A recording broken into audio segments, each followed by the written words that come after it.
राष्ट्रपतींच्या हस्ते तुम्ही हा पुरस्कार स्वीकारला, भावना काय आहेत नेमकी तुमच्या? धन्यवाद. मला जो राष्ट्रपती महोदयांच्या हाताने पद्मश्री हा अवॉर्ड जो मिळाला आहे, तो खरं म्हणजे माझ्या जीवनामध्ये एक संत येऊन गेले, ज्यांचं नाव होतं राष्ट्रसंत श्री तुकडोजी महाराज, जे ज्यांनी फ्रीडम फायटर होते, संत असूनही फ्रीडम फायटर होते. आणि देशाची जेवढे काही देश जर सुदृढ राहील, देश जर सुरक्षित राहील, तर तुमचा देश तुम्ही सुरक्षित राहा, या पद्धतीचा त्यांचा विचार होता. आणि त्या काळामध्ये त्यांच्या विचाराने त्यांच्यासोबत राहत असताना मला हे सगळं बाळकडून मिळालं. जीवनामध्ये सेवा कशी करायची, अर्थात सेवेचे पुष्कळ अभिनव अनंत आहेत त्यांचे प्रकार. पण परंतु माणसाला जीवनामध्ये कुठंतरी देश पहिल्यांदा सांभाळावा लागेल. आणि देशातील संस्कृती जी आहे, मानवाची संस्कृती ज्या पद्धतीने महापुरुषांनी आपल्याला जीवनाचं सारस्य सांगितलं आहे, त्याप्रमाणे जर आपण जीवनामध्ये जगलो तर हा संपूर्ण विचार राष्ट्रसंत तुकडोजी महाराजांनी दिला. आणि महाराष्ट्रामध्ये गुरुकुंज आश्रम म्हणून त्यांनी स्थापन केलेली संस्था आहे. आणि त्या संस्थेमध्ये हजारो असे विद्यार्थी संस्कृतीच्या दृष्टीनं, अध्यात्माच्या दृष्टीनं, परिवाराच्या दृष्टीनं, अर्थात देशाला, संताला, देशाच्या विचाराला हे जगवण्यासाठी जे विचार राष्ट्रसंतांचे गुरुकुंज आश्रमामधून चालतात, तो विचार त्यांनी दिला म्हणून मी एवढा मोठा झालो आणि मला हा पुरस्कार मिळू शकला. अर्थात गुरुदेव शामरावच्या कार्याने म्हणजेच मला जे काही मी कार्य केलं ते राष्ट्रसंत तुकडोजी महाराजांच्या सोबत जी काही मंडळी होती त्यांच्यासोबत मला काम करता आलं. आणि त्या कार्याचा हा सर्वांच्यासाठी हा पुरस्कार आहे असं मी समजतो एकटा. आणि असंही मला म्हणायला हरकत नाही की माझ्या डोक्यावर जी भगू टोपी आहे हे भारतीयाचं संस्कृतीचं एक चिन्ह आहे. त्याला त्यागाचं चिन्ह म्हणता येईल अध्यात्माच्या दृष्टीनं. ते त्यागाचं चिन्ह डोक्यावर घातलं, हे सगळं त्या भगव्या टोपीचाही हा सन्मान आहे असं मी स्वतःला मानतो. हीच टोपी घालून तुम्ही पुरस्कार स्वीकारला. ही टोपी राष्ट्रसंत तुकडोजी महाराजांच्या विचाराची टोपी म्हणून या टोपीकडे बघितली. हां, धन्यवाद. बरोबर. तो विचाराचा अर्थ की त्याची संस्कृतीच आहे आपल्यामध्ये, की भगवा म्हटल्यानंतर एक त्यागाचं चिन्ह तयार होतं आहे. आणि त्याग हा सर्व दृष्टीने त्यागाचे व्याख्या करण्याचं काही कारण नाही. सर्वांना कळते त्याग कशाला म्हणतात, परंतु करू शकत नाही माणूस जीवनामध्ये, ती एक मोठी गोष्ट आहे, पण करायला पाहिजे. पाणी अडवा पाणी जिरवा हा जो एक तुमचा मूल्य एक हे होतं. पाणी आणि शिक्षण या दोन गोष्टी कसं का तुम्ही चूज केला किंवा का तुम्ही? दोन्ही गोष्टी आवश्यक आहे जीवनामध्ये. शिक्षण एकदाचं समजा माणूस जगण्यासाठी शिक्षण घेत असेल तो भाग वेगळा, परंतु पाण्यापासून तर तुम्ही एक क्षणही राहू शकत नाही.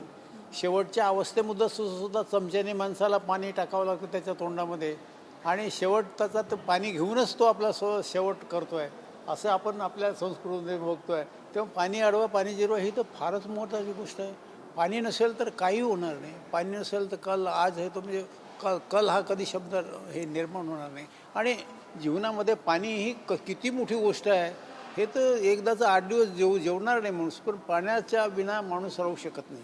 हे कसं सुरू झालं तुमच्या आयुष्यात? ही कोणतं क्षण होतं ज्याच्यामुळे तुम्हाला याची हे लोकांपर्यंत पोहोचवण्याचं तुमच्या मनात? माझ्या जीवनामध्ये राष्ट्रसंत तुकडोजी महाराज पूर्ण पहिले सांगितलं की ती एक संस्था निर्माण केली. आणि पहिले देशामधल्या ज्या समस्या आहेत, अडचणी आहेत, त्या दुरुस्त कारण आपण पारतंत्र्यात एका काळात होतो, आणि तो पारतंत्र्य स्वतंत्र देश करण्यासाठीच विचार पहिले महाराजांना द्यावा लागला की आपलं भारत पारतंत्र्यात आहे, आपण स्वतंत्र नाही आहोत. त्याच्यासाठी राष्ट्रसंत तुकडोजी महाराजांचे जगावे आणि हजारो गुरुदेव शामुंडाचे प्रचारक त्यांच्या पाठीमागे राहून या भारताला स्वतंत्र करण्यासाठी त्यांनी चिमूरसारखं शहर आहे. तुम्हाला गोष्ट सांगायची झाली तर सांगतो की इंग्रजांनी जेव्हा पत्थर सारे बॉम्ब बनेंगे भक्त बनेगी सेना, अब काहे को धूम मचाते हो दुखवाकर भारत सारे आते हे नाथ हमारे, एक भजन त्यांचं लिहिलेलं आहे. आणि त्यावेळेला पत्थर सारे बॉम्ब बनेंगे, नावं लगेगी किनारे वगैरे वगैरे एक मोठं भजन आहे. ते लिहिलं की ते सांगून आता त्याने विचार केला की त्यांनी विचारलं की हे पत्थर सारे बॉम्ब बन सकते. इंग्रजांनी विचारलं की मंडळी हे पत्थर हे बॉम्ब बन सकते. महाराजांनी सांगितलं, सेवकांनी सांगितलं, सैनिकांनी सांगितलं की हाँ बन क्यों बन नहीं सकते, वो तो बम बन सकते.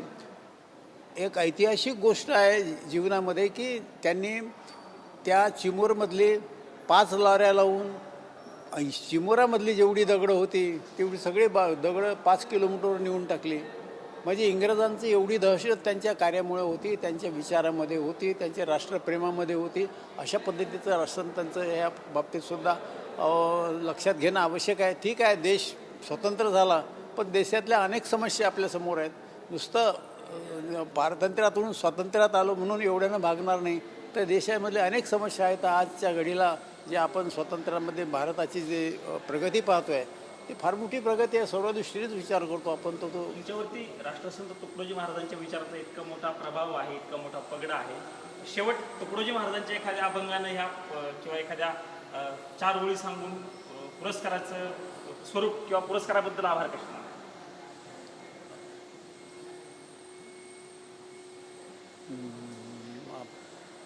तुम्हाला मराठी हिंदी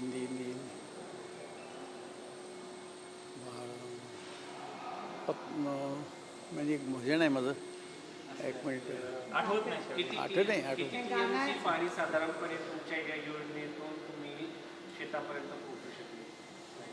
मी नाही पोहोचलो. चालेल. मी स्वतः ठीक आहे थँक्यू. धन्यवाद सर. सौंदर्यारम्य एक भजन म्हणता येईल मला. भजन म्हणतेच म्हणायचं.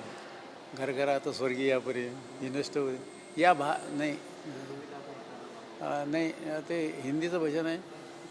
हे बादल से उठा बादल बनकर बादल से बड़ा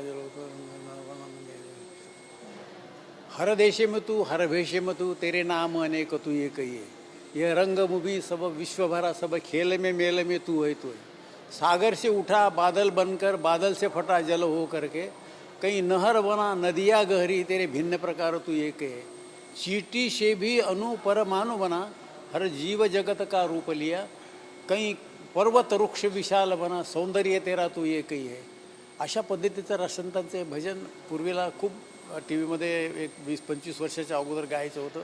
अजूनही कल्पना आहे शासनाची की हे भजन सगळ्या देशामध्ये लागू व्हावं, CBSE पॅटर्न वगैरे वगैरे.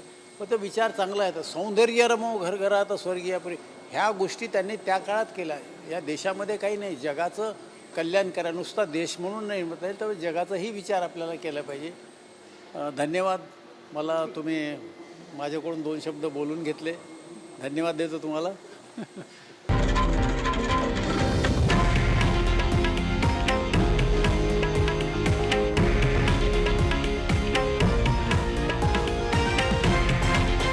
हे आहे देशातील नंबर 1 न्यूज नेटवर्क आणि आपण पाहत आहात TV9 मराठी, एकमेव.